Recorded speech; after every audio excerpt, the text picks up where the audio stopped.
You said the shots came from the back. Big Dre, Orlando. Who shot Tupac? The keeper for the code of the streets. It just came from the backseat, bro. Keefe D has spent years talking about Tupac's death, and his stories just keep getting more complicated. However, one thing that stands out is how he keeps bringing up P. Diddy's name. Why is he doing this? Is there a connection between Keefe D and Diddy that we are currently unaware of, or is Keefe D merely attempting to put blame elsewhere? Every time he mentions Diddy, it raises even more questions, and the suspense only builds. Why does he keep coming back to this name? Let's dive in and find out what's really behind it all. For almost 30 years, the death of Tupac Shakur has remained one of the most confusing mysteries in hip-hop.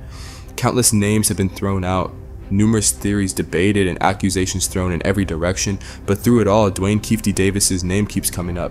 Keefe D's Tupac filing. Unlike many others involved, Keefe D didn't shy away from talking. He didn't keep quiet or hide in the shadows. Instead, he has been outspoken about it and even granted interviews. Also through documentaries, his book, Compton Street Legend, and even on YouTube, Keefe D shared his version of events. But now, after years of opening up about that tragic night in 1996, those very words have caught up with him and have placed him squarely in the center of a murder trial. Keefe D, who is now 60 years old, is sitting behind bars in a Las Vegas jail, facing charges for allegedly orchestrating the killing of Tupac Shakur. But instead of just defending himself, Keefe D and his legal team have decided to turn the spotlight elsewhere by bringing up Sean Diddy Combs' name.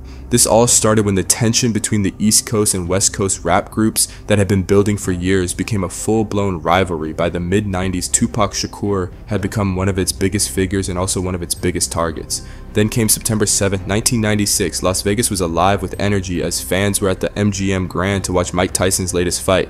But outside the ring, another kind of fight was about to unfold, one that would change hip-hop history forever.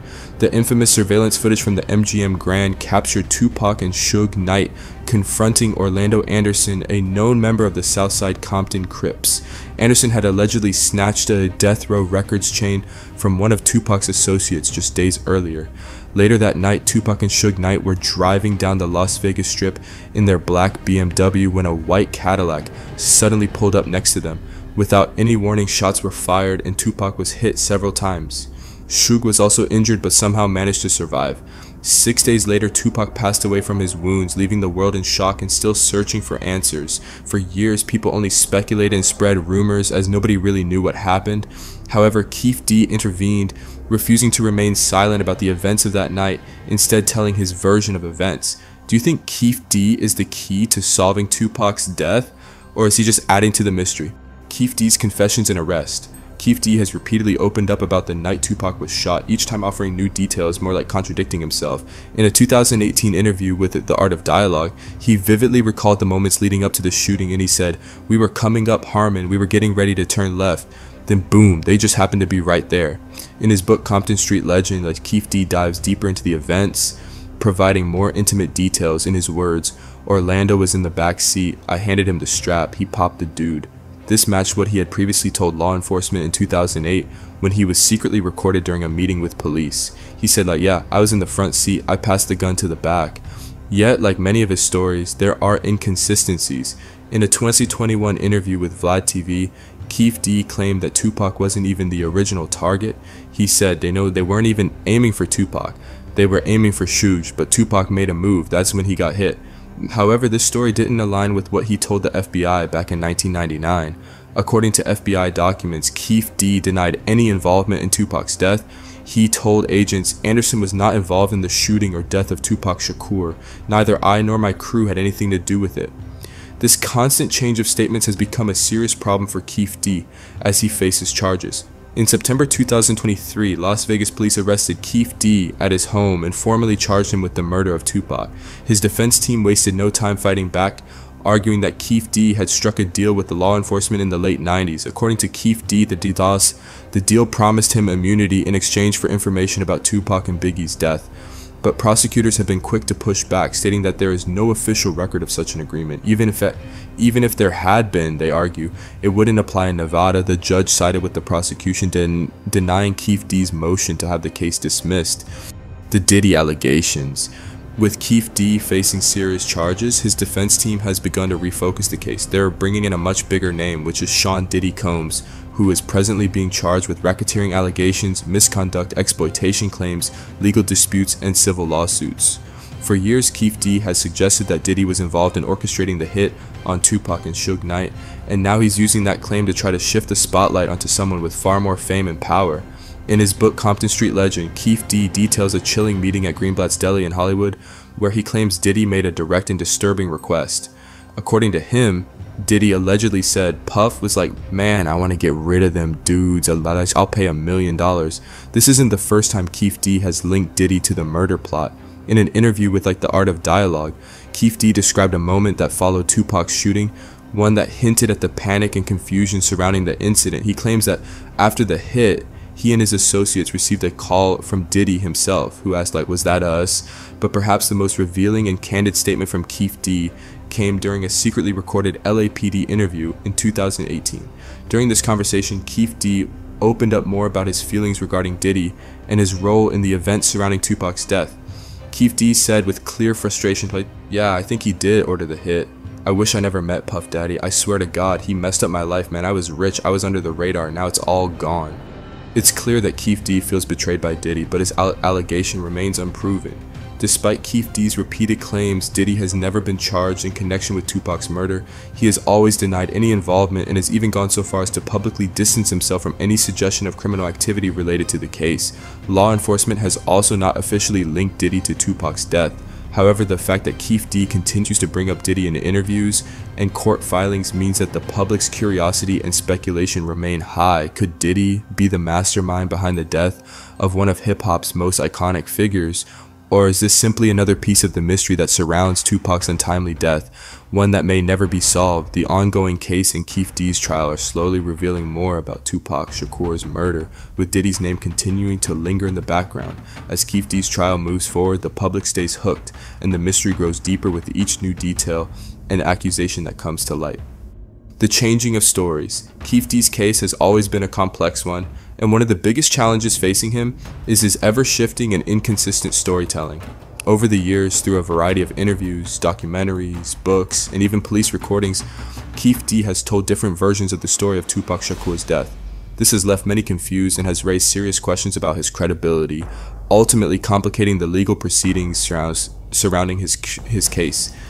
Each time he spoke, his statements seemed to change, offering new details or contradictions that would come back to haunt him as law enforcement continued to investigate. His shifting narrative only intensified as more time passed, making it incredibly difficult to separate fact from fiction. The investigation into the deaths of both Tupac and Biggie Smalls appeared to be stagnant as law enforcement struggled to find solid leads. Then the FBI decided to interview Keefe D as part of their investigation. During this interview, Keefe D made a firm and sweeping denial of any involvement in Tupac's death. According to FBI documents, he said, "Anderson was not involved in the shooting and death of Tupac Shakur. Neither I nor my crew had anything to do with it. I don't know who did it." This was a complete rejection of any connection to the murder. At the time, Keefe D implied that the hit could have come from Death Row Records or people connected to Sean Diddy Combs, pointing the finger at the record industry, particularly Diddy.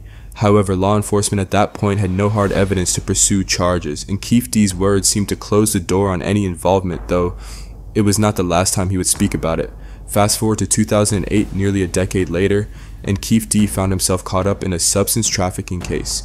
With the threat of a lengthy prison sentence looming, he decided to cooperate with law enforcement in hopes of securing a deal.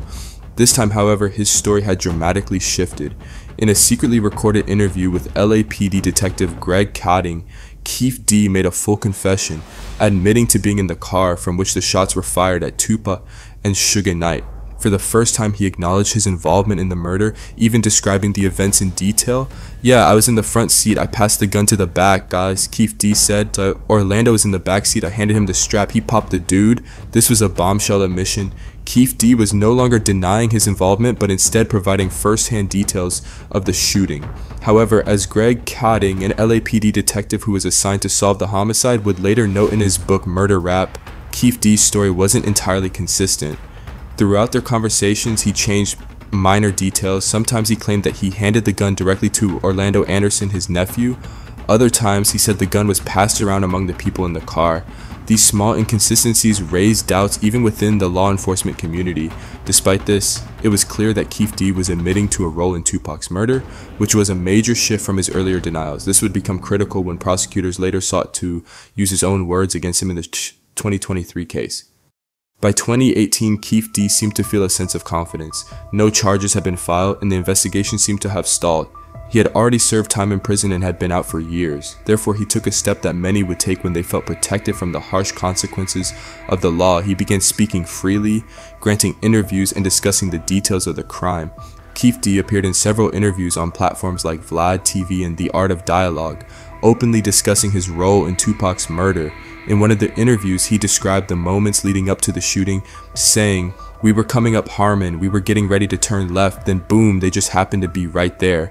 He added further details, explaining that the intended target was Suge Knight, not Tupac, and that Tupac's movement during the shooting caused him to be hit instead. They weren't even aiming for Tupac, they were aiming for Suge, but Tupac made a move, that's when he got hit. These public confessions were watched by millions, including law enforcement. It seemed like Keefe D was telling the world what he knew without fear of repercussions.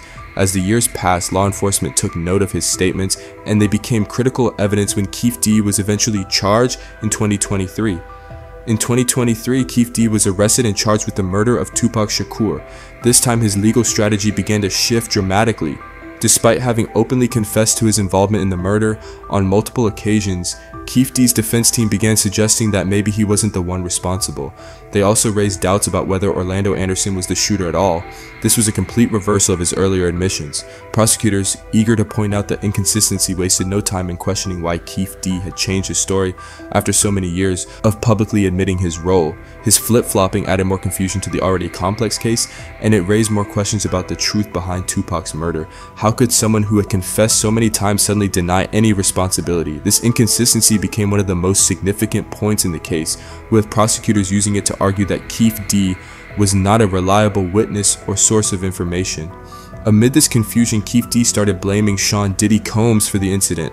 In his book Compton Street Legend, Keefe D claimed that he had met Diddy at Greenblatt's Deli in Hollywood, where Diddy allegedly said, "Man, I want to get rid of them dudes, I'll pay $1 million."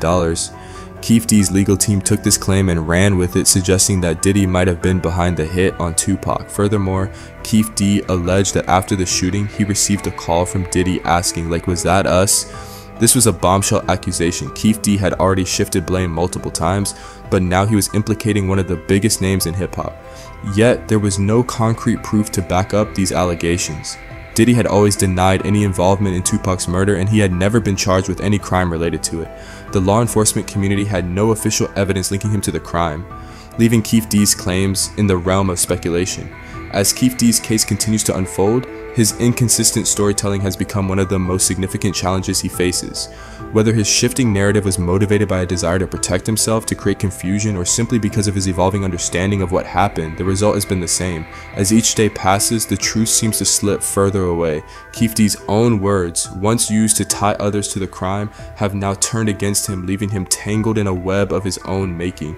With every statement he makes, every step back he takes, and every new accusation he throws, his credibility fades more and more. It's as if the search for the truth behind Tupac's murder is becoming an impossible puzzle, where one piece always seems to be missing. The closer we get to the 2025 trial, the more the stakes rise. The case continues to stir up debates, fuel rumors, and spark the imagination of anyone following it. Everyone's got their own theory and their own questions, but still no answers. What about Biggie Smalls? Keefe D's accusations go beyond Tupac's murder. He has also pointed fingers at Diddy in another major case, the murder of Biggie Smalls in 1977. These claims have sparked fresh controversy, with many now wondering if Diddy had any involvement in Biggie's death. But even with all the talk, there's still no solid evidence to support these claims. A recent documentary changed the course of events. Gene Deal, a former bodyguard for Diddy, shared some unsettling details that have only added to the suspicion. He talked about how in the days before Biggie's death, Diddy kept saying that Biggie had to be at a certain party. He said that whole week Puff was telling people Big has to be at this party. And then on the night Biggie was killed, Deal remembered a chilling moment. He said he warned Diddy that something bad was about to go down. He said, like, "Yo, Puff, I got some intel. If we go to this party, somebody's gonna die." But despite the warning, Diddy Diddy allegedly ignored it. Later that night, Biggie was shot in a drive-by attack. These claims are shocking and raise a lot of questions, but like Tupac's case, there's still no official proof that Diddy was involved in Biggie's death. The mystery surrounding Biggie's death won't go away, and people are still trying to piece together the truth, but as of now, no one has been held accountable for either killing. What's next for Keefe D? Keefe D's trial is scheduled for March 2025, and it's shaping up to be one of the biggest moments in hip-hop history. His lawyers will likely argue that he shouldn't be prosecuted because he already cooperated with the police in the past. They might also try to use his changing statements to their advantage, claiming that any inconsistencies in his story show confusion, not guilt. As for the rumors about Diddy, there might not be enough evidence to take them to court, but they've caused a lot of speculation. Diddy is already dealing with his legal troubles, including federal charges that have nothing to do with Tupac's case. Now, with his name being dragged into the situation, the drama surrounding him just keeps growing. For now, Keefe D remains locked up in a Las Vegas jail waiting for his trial. However, the mystery behind Tupac's death is far from solved. New theories keep emerging and people are still searching for the truth and are also left to wonder if there's any truth in Keefe D's allegations. What do you think about Keefe D's changing stories? Let us know in the comments. If you like this video, don't forget to like and subscribe. And if you want more, just click on the video showing on your screen.